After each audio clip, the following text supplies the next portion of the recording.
கர்நாடக அணையிலிருந்து தண்ணீர் திறந்துவிட வேண்டும். அதுதான் சட்டம். அதுதான் காவிரி மேலாண்மை ஆணையம் ஒவ்வொரு மாதம் கூடி நமக்கு விட வேண்டிய தண்ணீரை, கர்நாடக அரசு விட வேண்டிய தண்ணீரை முறையாக திறந்துவிடுவதற்கு ஆணையத்தின் மூலமாக அதை நடைமுறைப்படுத்த வேண்டும். ஆனால் நேற்றைய தினம் கர்நாடக அரசு தெளிவாக சொல்லிவிட்டது, உங்களுக்கு கிடைக்க வேண்டிய நீரை எங்களால் தர முடியாது, ஒரு சொட்டு தண்ணீர் கூட தர முடியாது என்று சொல்லிவிட்டார்கள். அதற்கு இன்று வரை ஆளுகின்ற திராவிட முன்னேற்ற கழக முதலமைச்சர் வாய் திறக்கவில்லை. என்றால் இந்திய கூட்டணி என்ற போர்வையிலே இன்றைய முதலமைச்சர் குளிர் காய்ந்து கொண்டிருக்கின்றார். இன்றைக்கு தமிழ்நாட்டில் நம் 3 ஆண்டு திராவிட முன்னேற்ற கழக ஆட்சியில இன்றைக்கு திமுக ஒரு பின்னடைவு, இன்றைக்கு மக்களிடத்தில் ஒரு கொந்தளிப்பு, வெற்றி பெற முடியாத ஒரு நிலைமை ஏற்பட்டு விட்டது. கூட்டணியை நம்பி அவர் இந்த தேர்தலில் நிற்கின்றார். இந்தியா கூட்டணி என்ற ஒரு அமைப்பை 26 கட்சிகள் சேர்ந்து ஒன்றாக அமைத்தது. அந்த கூட்டணியிலே முதற் கூட்டம், 2வது கூட்டம் பெங்களூர் நடந்தது. அப்பொழுது நம்முடைய தமிழ்நாடு முதலமைச்சர் ஸ்டாலின் அவர்கள் பெங்களூர் செல்கிறார். அங்க இருக்கின்ற கர்நாடக நீர்ப்பாசனத்துறை அமைச்சர் அவரை சால்வி அளித்து வரவேற்கிறார்.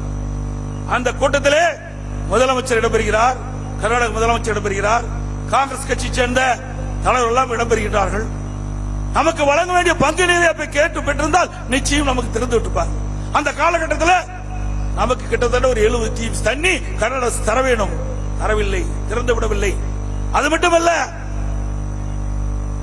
அப்படி கோரப்பா ஒண்ணு இல்லப்பா, கோரு குப்பைக்கு தீ வச்சிருக்கிறாங்க வை. அதோட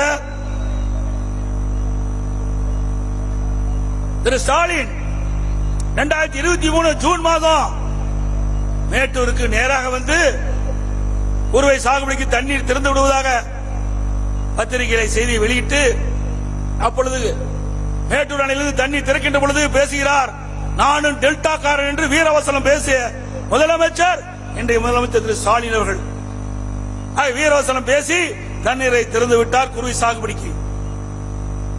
டெல்டா பாசன விவசாயிகள் திரு ஸ்டாலின் அவர்கள் குறுவை சாகுபடிக்கு உரிய நேரத்தில் தண்ணீர் திறந்து விட்டுவிட்டார்கள்.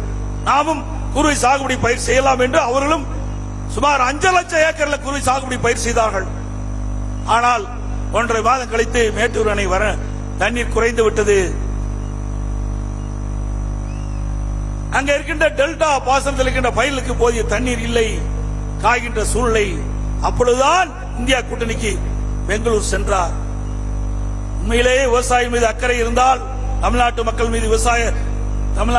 மீது அக்கறை இருந்தால் தாராளமாக கேட்டுக்கலாம். நமக்கு வழங்க வேண்டிய நீரில் இருந்து பங்கு நீரை ஒரு 10 டிஎம்சி தண்ணீரை நீங்கள் வழங்கினால் 5 லட்சம் குறுவை சாகுபடி விவசாயிகள் பயிரிட்டாங்க, அதையெல்லாம் காப்பாற்றிருக்கலாம். அதை பற்றி எல்லாம் கவலை இல்லை. இந்திய கூட்டணியில் இதை பேசினால் நம்ம ஏதாவது இந்த கூட்டணியிலிருந்து விலக்கி விடுவார் என்ற அச்சத்தின் அடிப்படையிலே அவரிடத்திலே இந்த கோரிக்கையை வைக்கல. உண்மையிலே கோரிக்கை வைக்கப்பட்டிருந்தால் மனிதாபிமானுடன் அவர்கள் இந்த 10 டிஎம்சி தண்ணீரை திறந்து விட்டிருந்தால் சுமார் 3 லட்சம் ஏக்கர் குறுவை சாகுபடி பயிரை காப்பாற்றிக்கலாம். நான் விவசாயி என்ற முறையிலே சொல்கிறேன், ஒரு விவசாயி சாதாரணம் அல்ல.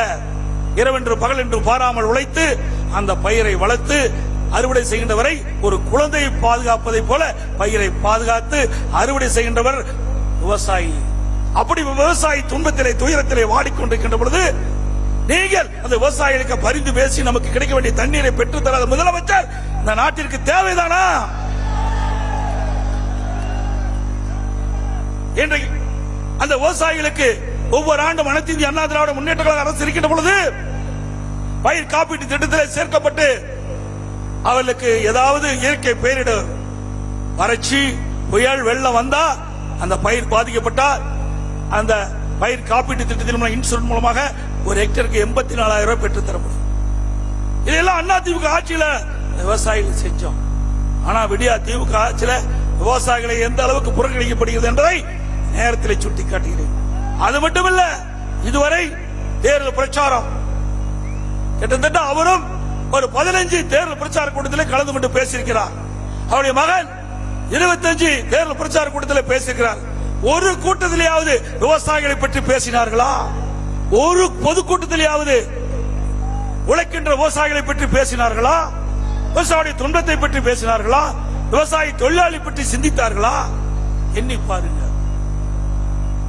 இப்படி உழைப்புக்காக பிறந்த அந்த விவசாயிகளை புறக்கணிக்கின்ற அரசு திராவிட முன்னேற்ற கழக அரசு. அந்த உழைப்பை நம்பி வாழுகின்ற அந்த விவசாயிகளுக்காக குரல் கொடுக்கின்ற அரசு, விவசாயிகளை காப்பாற்றுகின்ற விவசாய தொழிலாளியை காப்பாற்றுகின்ற ஒரே அரசாங்கம் அதிமுக அரசாங்கம், அதிமுக கட்சி.